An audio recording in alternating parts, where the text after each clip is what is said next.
Si tu t'attends à quelque chose au travers du monde de Dieu, selon ta propre volonté, sans la foi manifestée, c'est en vain. Tu es au mauvais endroit. C'est une culte que nous adressons à Dieu. Et quand d'ailleurs la raison pour laquelle Dieu t'a placé sur cette terre, nous lui disons Alléluia, est accomplie, alors Dieu ne manque pas d'envoyer son ange te donner le cadeau auquel tu espères. Alléluia. Dieu est différent d'un boutiquier. Alléluia. Sinon que Dieu ne prête pas, Dieu donne. Gloire au Seigneur. Le boutiquier, il ne donne pas parce qu'il vend. Alléluia. Ce qu'il te donne, il attend une rançon en retour. Donc même si tu as pris que tu n'as pas payé, attends-toi à ce que ton compte soit débité. Alléluia. C'est-à-dire que sois sûr que tôt ou tard, il va prendre quelque chose avec toi. Alléluia. De même, nous devons souvent au diable à cause de certaines attitudes que nous avons envers notre Dieu qui le déshonore. Et nous pensons que nous faisons mal à qui? À Dieu ou à Satan? Satan est un royaume, sinon qu'il contrôle tout un monde qu'on appelle la puissance des ténèbres. Dieu n'a que faire de l'or et de l'argent, sinon qu'il en est le concepteur. D'ailleurs, c'est nous qui cherchons à qui donner et c'est nous qui cherchons de qui recevoir. Alléluia. Alors, si nous ne sommes pas assez conscients pour savoir que dans une église, il y a ce qu'on fait, il y a ce qu'on ne fait pas, alors je dis que c'est la plus grave des malédictions qu'on s'attire. Alléluia. Tu peux aller jouer avec un mystique, tu peux aller jouer avec un marabout, tu peux aller jouer avec, je ne sais, quel prêtre satanique et démoniaque, mais ne viens pas jouer avec Jésus. Alléluia. Je le connais. Par petite expérience quand même, je sais que c'est quelqu'un qui ne parle pas comme ça. Quand il a déclaré une parole, c'est sûr, ça va arriver. Même si tes sorciers sont les plus puissants révélés au monde, Jésus-Christ a dominé le monde. Et il a créé le monde. Et ils n'ont pas pu le vaincre. Ce que peut-être tu ignores, c'est que d'ailleurs, quand pour toi Christ est parti mourir à la croix, voici ce qui s'est passé. La Bible déclare que quand mon Jésus est parti à la croix, voici ce qu'il a fait. Derrière ce qui est écrit dans la Bible, voici ce qui est caché que je t'ai révélé sur ce baptême. Jésus-Christ a transporté dans un gros sac, dit à la femme là-bas de ne pas m'attaquer.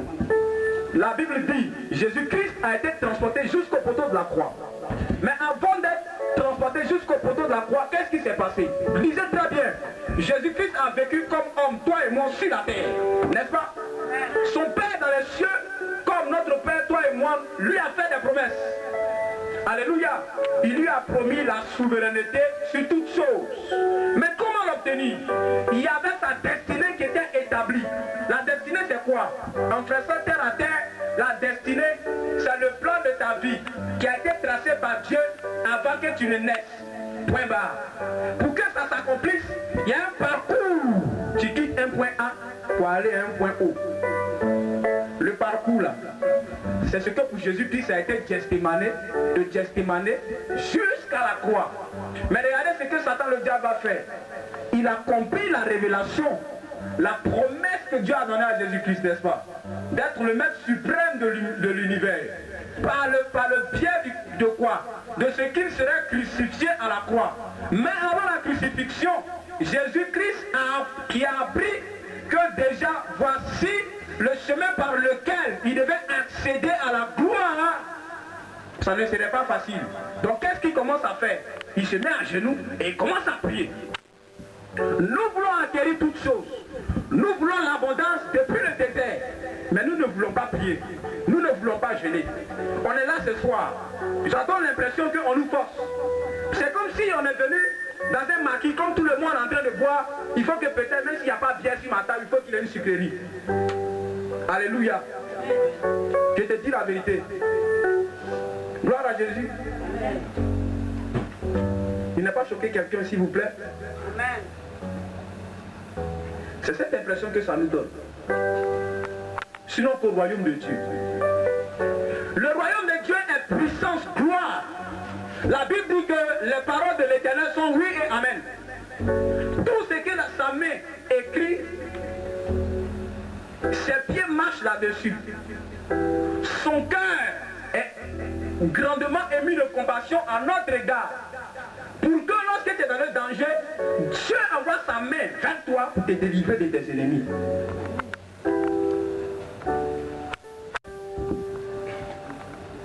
Il a l'or et puis il a l'argent.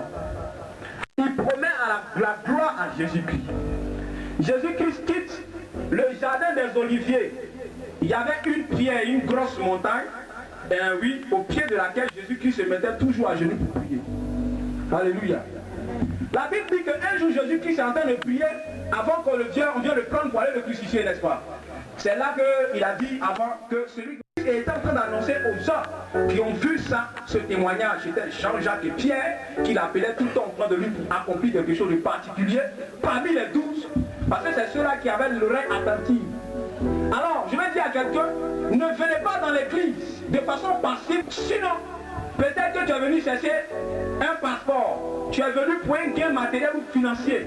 Il y a te dire une chose, Dieu est si dangereux que si tu le persécutes tant, tu lui donnes une mauvaise image aux yeux des gens du fait que Dieu est méchant et ne te bénit pas, il risque de te bénir. Et ça va te détruire, je te dis la vérité. Regarde dans la Bible, il a fait ça à certaines personnes.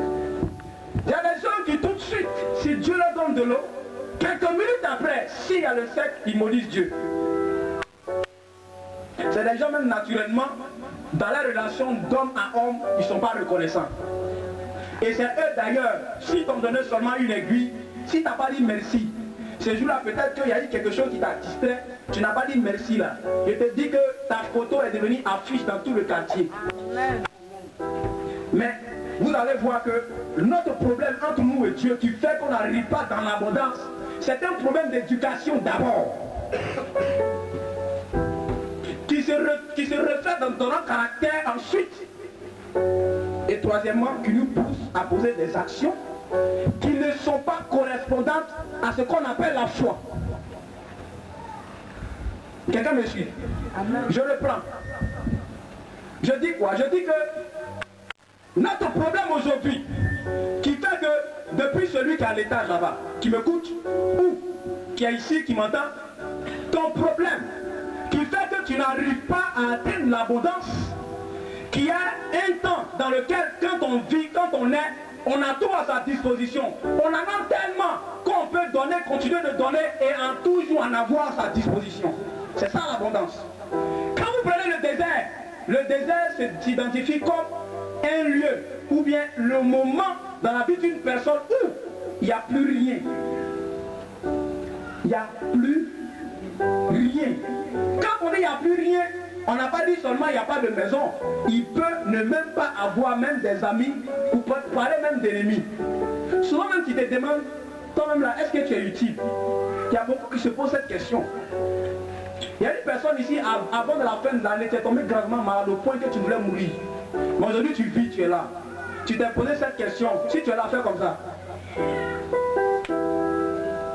C'est pas bon. Ce sont des pensées qui offensent Dieu. Regardez la gloire que Dieu dépense. Écoutez mes mots, hein. Regardez la gloire que Dieu dépense pour fabriquer l'homme. Dieu prend son temps. Il ne se presse pas. Hein. Selon la préscience de Dieu, il est quelqu'un qui cherche toutes choses avant qu'elle arrive. Avant que le monsieur ne soit invité par sa femme et qu'il soit là. Dieu savait ça il y a 2000 ans. C'est-à-dire, avant que nous apprenions l'histoire de Jésus qui est crucifié à la croix, lui il savait que ça allait arriver. Sa préscience, c'est ça. Quelque chose. La Bible dit que Jésus-Christ est le roi des rois. Il n'est pas le roi de mon village. Hein. Alléluia. Je suis côté Apollo, l'autre côté c'est Annie. Il n'a pas dit qu'il est le roi soit de Grendiabo, d'Aboisson ou bien de Bassam. Non.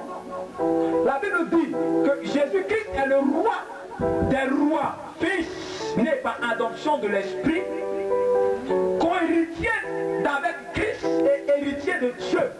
Amen. Donc, qui ont accepté Jésus-Christ, qui ont fait la confession de foi, qui ont résolu de marcher désormais dans la foi, selon la parole de Dieu, dans la sanctification, sans faille, ni rite. Il y a des gens qui se permettent de dire, cette parole qu'on a prêchée hier, ça va avec moi. Mais ça là, moi je ne peux pas. Il y en a même qui enlèvent souvent leur habit. Aujourd'hui, je dépose, je fais. Et puis après, ils portent. Regardez, mais c'est dangereux. Ça veut dire que toi et le diable, vous êtes encore liés. Parce que comment toi, ton manteau, toujours on fait prière prophétique à l'église. On brûle les manteaux, on brûle. Mais comment ça se fait que pour toi, à un jour bien déterminé, il se trouve que toi, il y a un manteau que tu enlèves pour accrocher, pour faire quelque chose avant de reprendre. Hey.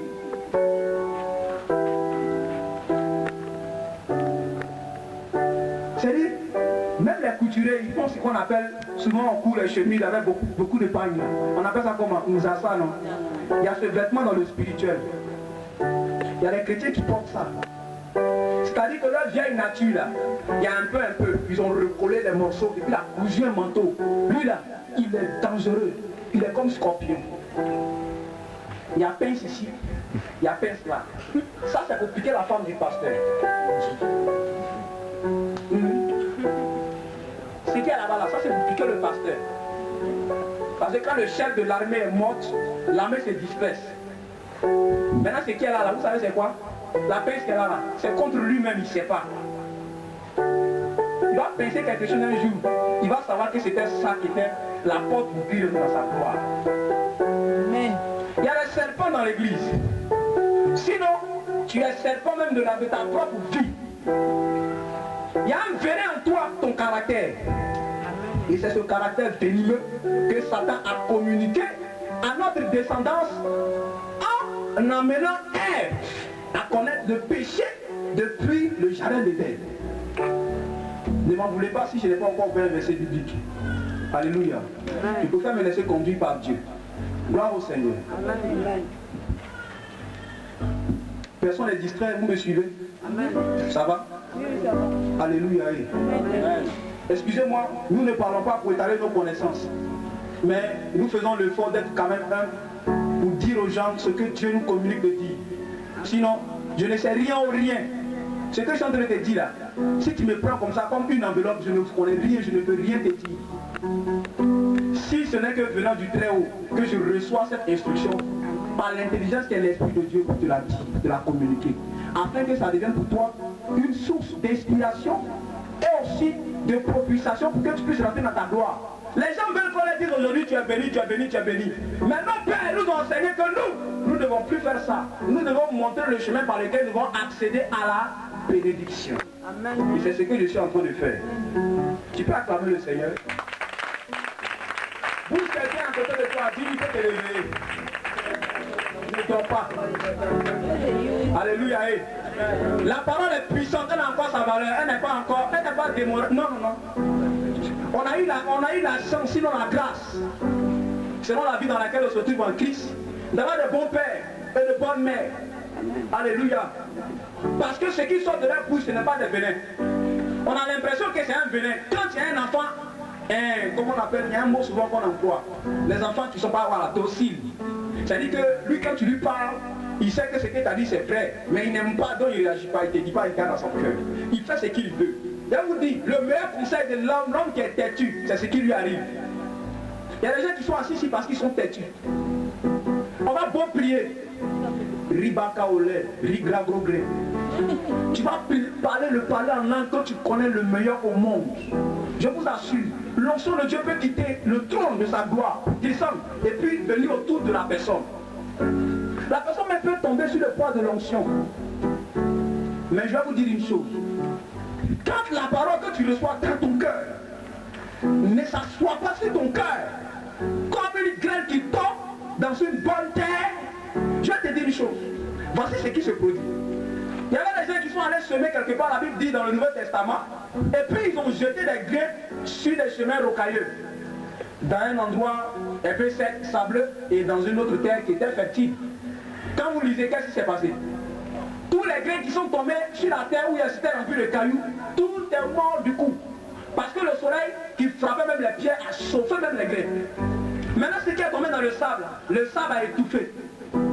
Ce qui est tombé dans la bonne terre, souvent même la bonne terre, tu n'avais pas besoin de fermer dessus. Tu reviens le lendemain, quelques jours après, la graine est morte, elle a germé, elle est en train de sortir. Mais si tu ne prends pas garde, ce qui est en train de fleurir dans ton cœur va t'arracher. Alléluia. Ne dors pas, c'est pas facile. Je ne t'en veux pas. Que Dieu te bénisse, que le Seigneur te fortifie. Donc je reviens, je disais que le fait pour lequel on n'arrive pas à accéder à notre gloire, à notre abondance, c'est parce qu'on a un problème d'abord d'éducation qui se reflète dans nos comportements. Regardez pourquoi l'homme de Dieu a dit quoi tout à l'heure. Quelqu'un qui est éprouvé par Dieu, sinon qui est frappé par Dieu, voici ce qui se passe. Il n'y a rien à l'horizon pour venir te restaurer. Vous savez pourquoi? Ce n'est pas pour ton mal. En fait, l'éducation que tu as reçue par tes parents, sinon ton père et ta mère, même si tu l'as bien reçue, il y a un plus à ajouter. Donc dans ton parcours, depuis le monde païen, quand tu viens à la conversion, il y a des épreuves que le Seigneur place devant toi pour briser quelque chose dans ton cœur, dans ton comportement, dans ta manière de parler, dans ta manière de penser, dans ta façon de faire, pour que ça ne vienne pas influencer sur ton lendemain. Comment demain tu vas continuer de marcher avec Dieu lorsqu'il va te donner juste un peu. Alléluia. C'est ce que beaucoup fuient. On dit quoi? Ils fuient l'épreuve. Quand tu fuis l'épreuve, ça te rattrape demain. Il y a des pasteurs aujourd'hui. Ce n'est pas le terme d'aujourd'hui, mais je vais en parler pendant que nous sommes. Pour ne pas que demain, si tu découvres que tu es appelé, que tu rentres dans le ministère, que ça te sert de leçon. Il y a des pasteurs aujourd'hui qui ne voient pas offrande. C'est-à-dire qu'il a vu offrande, c'est comme s'il était dans le noir. Et puis il est là. Vous savez, quand on est comme ça, on a un champ visuel. Donc je sais qu'il y a un caméraman là-bas. Quand il est comme ça, il voit une lumière qui fait ça. Maintenant, comme avant, Dieu a voulu briser ça en lui, en lui donnant la capacité de pouvoir gérer l'argent. Lui-même, il a refusé ça. Donc ça le rattrape. Il a un problème avec l'argent dans l'église. Ça fait qu'on dit, lui, là, il prêche. Dieu l'utilise. Mais quand il voit l'argent, il a. La prophétesse, elle a un problème. Mais elle frappe son mari. Lui. Il y a plein de jeunes filles qui se plaignent de ce qu'elles ne sont pas mariées. Ce n'est pas parce que Dieu n'a pas positionné le mariage devant toi. Si vous voulez, mettez la personne qui se plaint ici. Mettez quelqu'un qui a le don de la prophétie. On prie tout de suite. Le Seigneur va passer par cette personne pour lui dire tu es béni. Mais comment tu es béni? Tu es béni, mais je suis béni. Le Seigneur conjugue au présent. Regardez le terme, il dit quoi? Je change ton désert en abondance. Ça ne vous dit rien? Souvent les thèmes que nous voyons, les années passées surtout, les années antérieures, j'ai remarqué que la plupart des thèmes étaient un peu des thèmes qui nous donnaient de comprendre que Dieu allait agir soit au futur proche, ou bien au présent futur. Mais cette fois-ci c'est bizarre. Dieu parle du présent à tel point qu'il veut te pousser toi-même à manifester une foi pour le mettre à l'épreuve. Mais tu as peur de mettre Dieu à l'épreuve. Je ne comprends pas. Dieu nous remue, c'est-à-dire que ça le gêne. Il veut enlever pour donner. Vous comprenez? Parce que Dieu aime la gloire. Donc l'homme né de Dieu le 6e jour, il y a la gloire en lui. L'homme aime la gloire. Mais comme tu as un mauvais caractère comme moi, Dieu veut le parfaire par les épreuves. La Bible déclare que Dieu est le maître des temps et des circonstances. Dans le temps, il crée des circonstances dans lesquelles tu es confronté soit à vue chez les tuteurs. Dieu sait que tu es une femme de pointe. Alors, pour que tu sois vraiment une femme de pointe, il faut que tu sois à mesure de remplir toutes les tâches d'une femme. Donc, il va te mettre quelque part pour t'apprendre à avoir des principes dans la vie qui vont te donner des valeurs humaines. Amen. C'est ce qui fait qu'on vient à l'église, quelqu'un qui va en Europe ou en Italie, il dit pasteur, je veux telle fille. Mais pourquoi c'est celle-là? Celle qui s'habille mal, celle qui porte ta langue est cassée. Mais pourquoi c'est elle? Il va dire mais. Son mais, il va te révéler quelque chose que toi-même pasteur tu n'as pas vu. Il va dire que je suis venu, c'est elle qui m'a la meilleure, c'est la meilleure des, je ne sais pas tellement employée. Elle m'a tellement bien accueilli. Les autres ont préféré se mettre dans les coins, s'arranger, parce qu'il faut que le truc soit bien propre. Qui va venir me voir aujourd'hui? C'est qui? On ne sait pas où ça vient. Le Dieu esprit, quand ça souffle, on ne sait pas si ça quitte au nord ou au sud. Mais tellement qu'il calcule comment Dieu se déplace, tu ne vois même pas son déplacement à côté de toi. Après, c'est pour faire comme Caïn. Tu vas vouloir tuer ton frère ou ta soeur qui devient ton Abel. Alors que ce n'est pas à cause d'Abel que Caïn n'a pas été béni. C'est à cause de lui-même son propre comportement. Donc s'il y avait quelqu'un à tuer, c'était Dieu. Je bénis Dieu pour sa parole. Parce que si ce n'était pas là, nous, on aurait fait de graves erreurs. Regardez, posez question à quelqu'un tout sur son malheur, sur sa difficulté, sur sa sécheresse qu'il vit aujourd'hui. Il va toujours te donner de comprendre que c'est quelqu'un d'autre qui est responsable. Il ne s'identifie jamais à ce qu'il vit. Il n'est jamais responsable. Rentrez dans les foyers, tu demandes à monsieur pourquoi. C'est madame, elle est insoumise. Tu demandes à madame, monsieur là il n'aime pas. Voilà pourquoi Dieu dit, Marie, aimez vos femmes comme Christ a aimé l'église et s'est sanctifié pour elle afin qu'elle soit sanctifiée. Femmes, soyez soumises à vos maris. Comme Jésus a été soumis à qui? À son Père. L'église est soumise aussi à Jésus-Christ de Nazareth. De même ce rapport, pour nous enseigner que dans les relations humaines, ou même dans un foyer, quand une femme a un problème avec son homme, c'est qu'elle est soumise. C'est ça son problème. Quand il commence à avoir un problème dans un foyer, c'est que la femme commence à devenir insoumise. Dans le cas de l'homme, il commence l'amour qu'il ressent, ça commence à disparaître.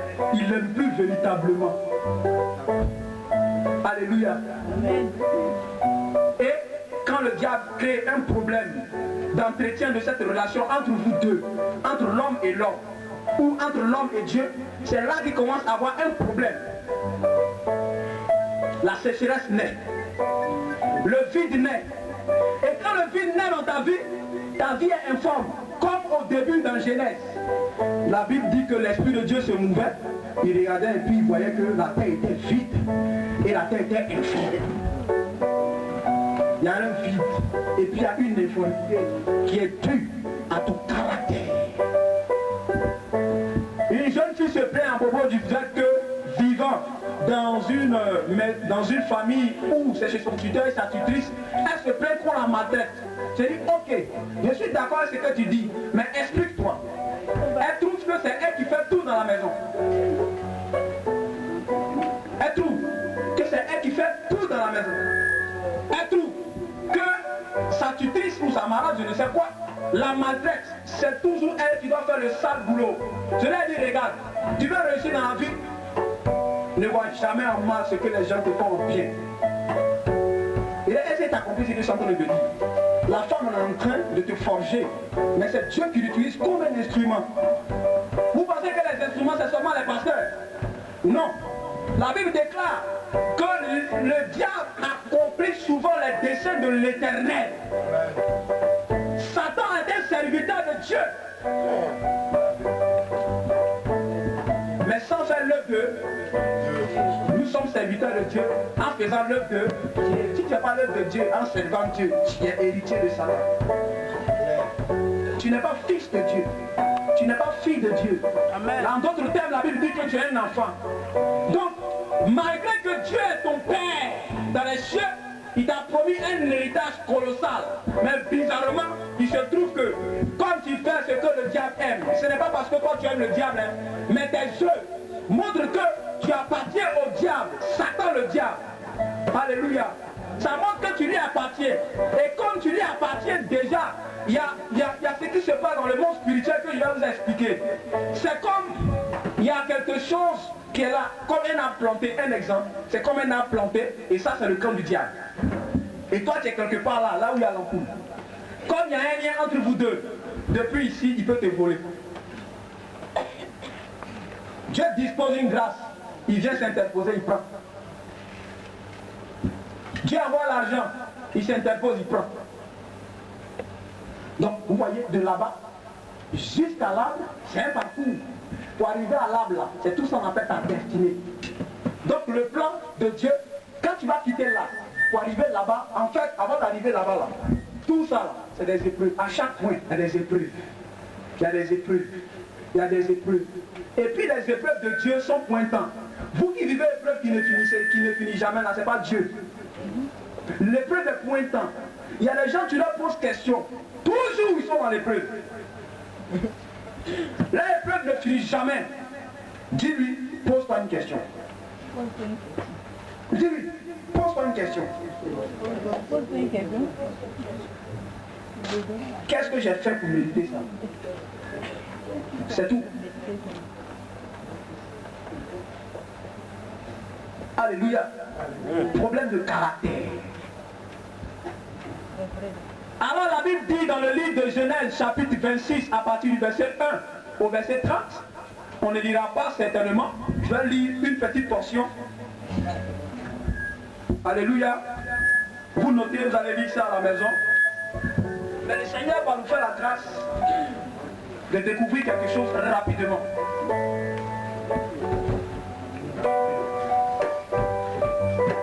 Gloire au Seigneur, tu peux acclamer Dieu. Réveille quelqu'un autour de toi. Réveille-le, réveille-le, réveille-le. Je fais la lecture. Gloire au Seigneur. Canis, attends une minute, quand j'ai fini de lire là, et puis tu vas poursuivre. Je lis Genèse, le chapitre 26. Il y avait déjà eu une famine au temps d'Abraham. Mais de nouveau la famine revint dans le pays. Isaac partit donc vers Guérar.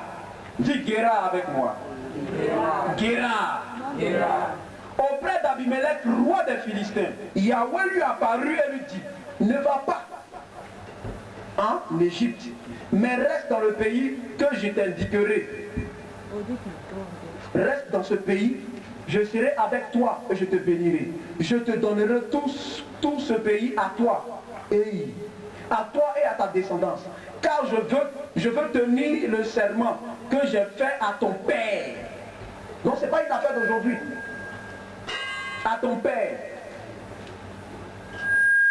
Je donnerai ta descendance aussi nombreuse que les étoiles du ciel. Que les étoiles du ciel, et je lui donnerai tout ce pays. Toutes les nations de la terre se verront bénies en ta descendance, parce qu'Abraham a écouté ma voix. Qu'il m'a obéi, dit obéi, et qui a observé mes ordonnances, dit observé mes ordonnances. Dit mes commandements, mes lois. Voilà, je termine ce verset pour dire au verset 6, il dit, Isaac habita donc à Guérar. Écoutez-moi très bien. Un élément qui fait que souvent, pour passer du brisement de notre caractère pour entrer dans la gloire que nous n'avons pas, c'est la fidélité à Dieu. L'obéissance à Dieu. L'intégrité dans la voie de Dieu. Nous ne les avons pas. Nous n'avons pas ces fruits en nous. Nous n'avons pas la fidélité. Nous ne sommes pas fidèles. Nous ne sommes pas obéissants à Dieu. Nous ne sommes pas intègres. Ça dit que quand déjà tu as décidé de marcher avec Christ, tu n'es pas fidèle. Il y a des jours tu choisis de venir à l'église. Il y a des jours tu choisis de rester à la maison. Parce qu'il y a un film qui doit passer, tu ne rates pas ça.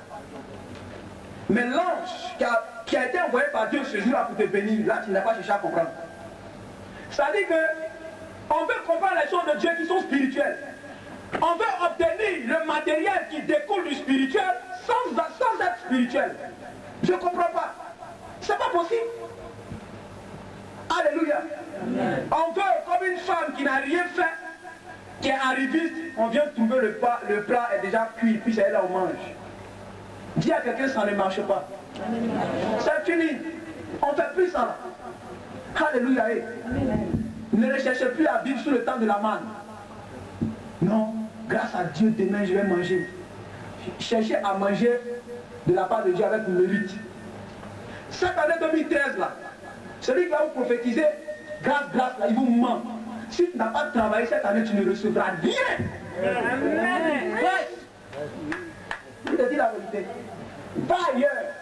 La même révélation se promène dans la bouche de tous les hommes de Dieu, mais ça s'exprimer d'une autre façon. Calcul 2013, tu vas comprendre que ça fait 6. C'est le chiffre de l'homme. Le 6e jour, quand Dieu a fait l'homme, regardez dans la Bible, est-ce qu'il respirait? C'est le 7e jour là. Dieu a fini son œuvre. Il a soufflé une âme vivante à l'homme. Il a commencé à respirer. Amen.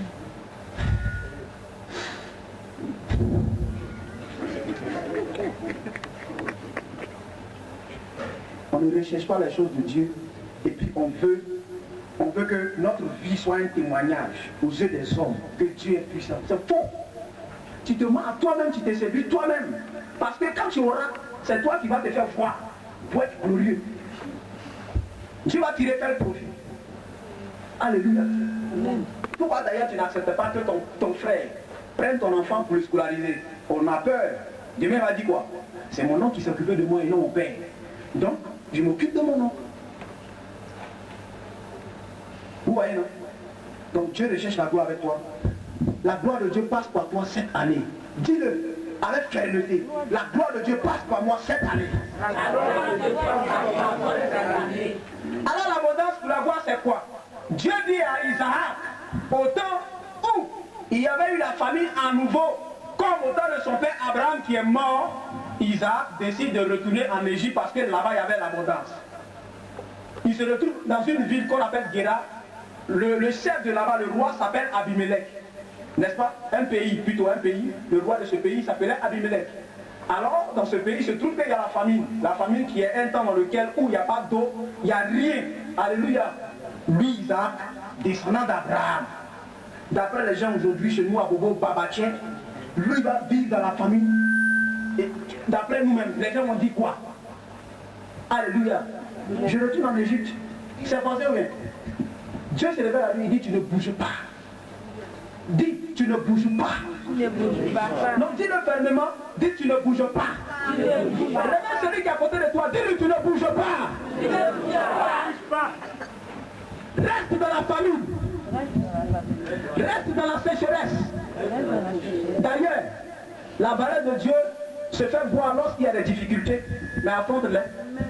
Tu affrontes les difficultés avec quoi? David a affronté la difficulté qui était Goliath avec quoi? Avec le nom de l'Éternel. Et avec un simple lance-pierre, donc une fronde, il abat un géant, un Goliath. Ça te sort d'où de croire à ça? Va prêcher aux païens, ils vont te gifler. Comment tu expliques que lance-pierre, ça peut tuer un géant? Entre toi et moi, qu'est-ce que tu es en train de me dire? Mais ils vont te frapper. Il y a des endroits où les prêcher devant, ils vont te frapper. Il n'y a pas option. Ils vont te bouter et puis tu vas sortir de là. D'abord spirituel. Tout ce qui est matériel est d'abord spirituel. Pour que tu aies un mari physiquement, si ça n'a pas été décrété dans le monde spirituel, ce Dieu, tu ne l'auras jamais. Tu vas sentir le parfum de sa présence. Tu ne vas pas le saisir. Amen. Je sens que cette année, il y a des gens qui disent ça. Je sens. Moi je ne sens pas. Je crois. Amen. Il n'a pas dit si tu sens, tu verras la gloire de Dieu, Marc. Il dit si tu crois, tu verras la gloire de Dieu. Lazare n'est pas ressuscité. Mais où allons-nous? Alors, au centime de la récolter, la Bible dit, il était devenu tellement riche que le roi a commencé à craindre pour sa royauté. Quelqu'un qui est dans notre pays, il est plus riche que moi le roi. Hey, mais un bon matin là, on peut me faire coup d'état pour dire, mais comme il est riche, c'est normal qu'il soit le roi. On enlève le roi. On met un nouveau roi à la place d'Abimelech qui s'appelle Isaac pour régner sur le trône d'Abimelech. Il a craint. Donc qu'est-ce qui s'est passé? Il a mené un coup. On a chassé Isaac du pays. Est-ce que la Bible déclare? Il est parti errer encore dans la vallée de Guéra. Dis la vallée de Guéra. Vous voyez, quand vous fouillez quelque part dans la Bible, vous allez toujours découvrir que quand les gens se déplaçaient, des nomades se déplacent, ils se déplacent toujours de telle sorte à ce qu'ils soient à proximité de l'eau. Si Dieu veut nous couper le courant, on peut vivre sans le courant, mais sans l'eau, c'est pas possible. Vous savez, c'est pas possible. Donc ils sont toujours à proximité. Donc ils sont allés dans la vallée. Parce que c'est comme ça, non? Dans la vallée là. Donc forcément, quand il pleut, il y a forcément de l'eau. Donc Isaac a dit certainement que quelque part, il faut avoir un puits. Il demande à ses serviteurs, ils vont creuser quelque part. Il dit creuser ici. Ils ont trouvé un puits. Quand ils ont trouvé le puits, les bergers de Abimelech, qui sont les Philistins qui habitent à Guéra, réveille quelqu'un à côté de toi, dis-lui, réveille-toi. Et alors, ils sont venus lui chercher des palabres.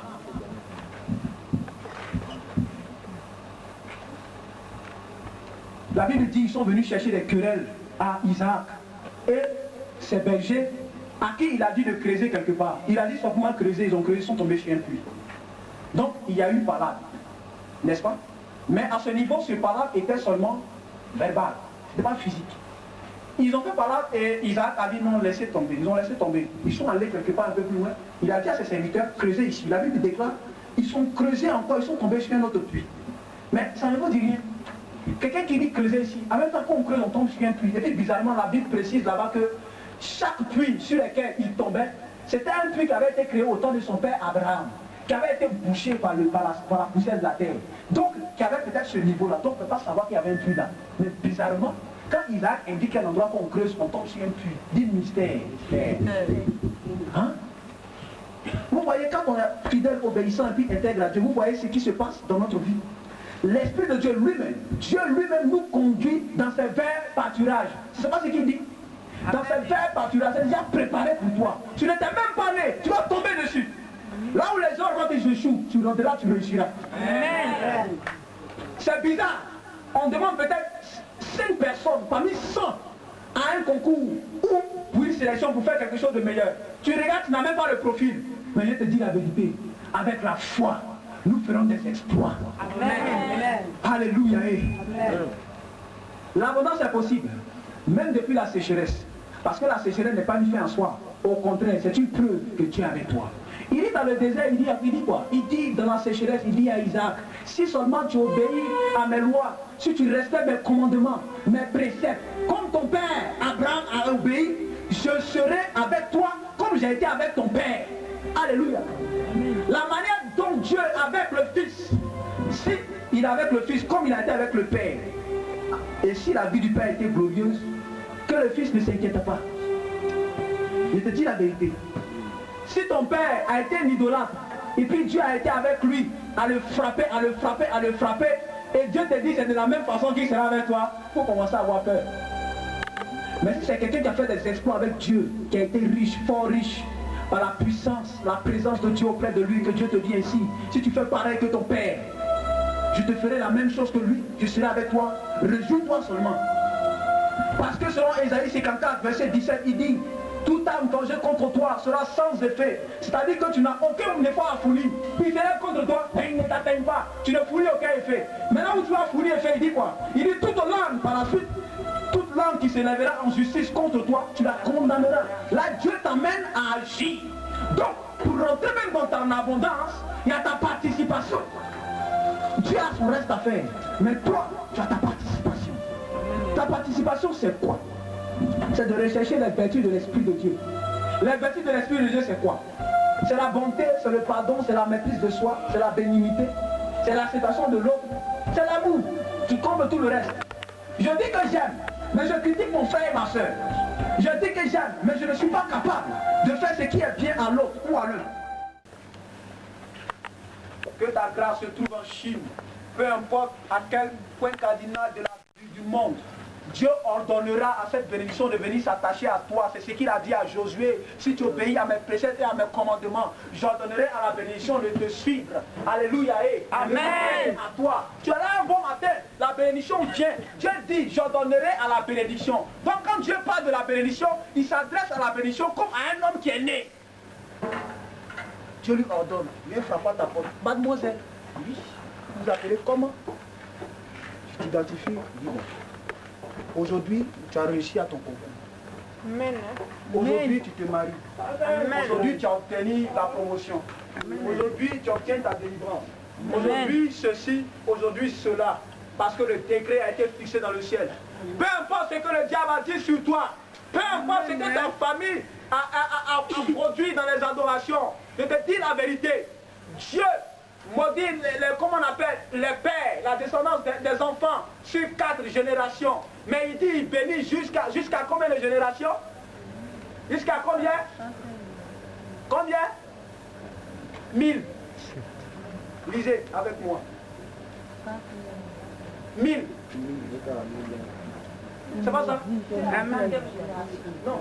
Quand la malédiction, c'est 4. Mais la bénédiction, c'est 1000. Donc comparez la bonté de Dieu à la dureté même de Dieu. Quand vous voyez la bonté de Dieu et la dureté de Dieu, vous comprenez que Dieu est bon. Tout est dans ta main, c'est une décision. Lève-toi, nous allons prier le Seigneur. Dis Amen avec moi. Amen. Dis Amen avec moi. Amen. Est-ce que quelqu'un a compris quelque chose? Amen. Si vraiment tu as compris quelque chose, il faut claquer les doigts. Amen. Tiens-toi debout. Et Yahweh du monde, et nous dit, Yesu Yahweh du monde, yes. Yesu Yahweh du monde, Yesu Christ, Patewa Yahweh du monde, Kimi Munia Seruta, Bidiri Angua. Ne regarde pas, sans que tu as la table.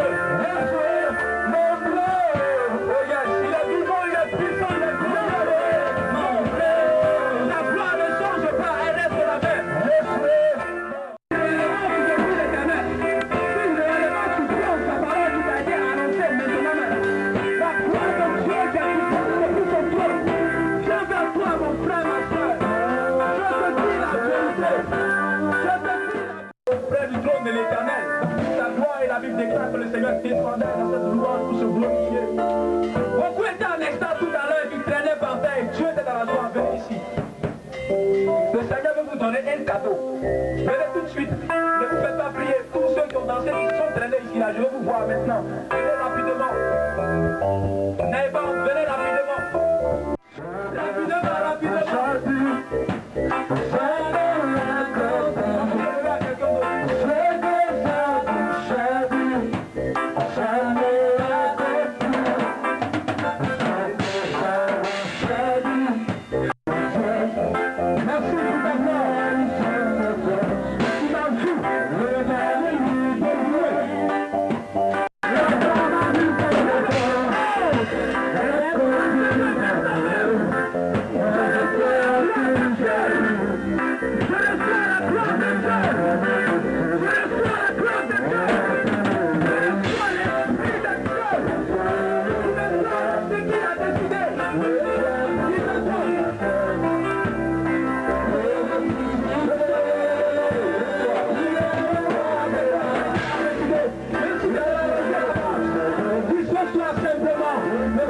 Reçois ta part, reçois ta part de Dieu, reçois ce que